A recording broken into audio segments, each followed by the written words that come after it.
The current conflict isn't the first time the U.S. has been on the brink of war with Iran.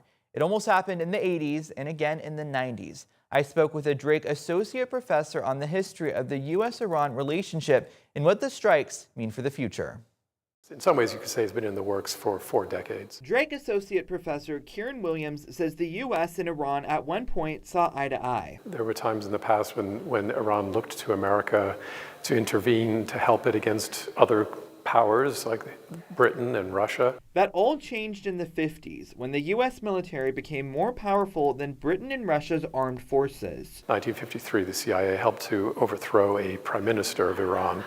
And for Iranians to this day, that remains the turning point when they feel the relationship with America went in the wrong direction. Williams says reports show recently Iran has been working to revive its nuclear program and hasn't let inspectors inside. So they've mainly been working with investment from Russia.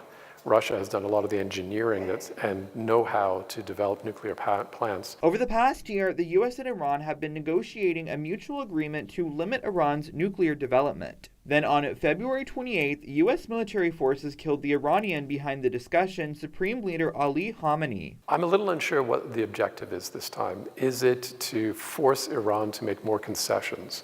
The feeling was that the talks that we're undergoing were not leading to the kinds of breakthroughs that the United States wanted to see. Williams says the Supreme Leader's death doesn't mean the end of a regime known for human rights abuse and corruption. So before he was killed, the Supreme Leader had already designated successors who would step in the interim to run the government in his absence.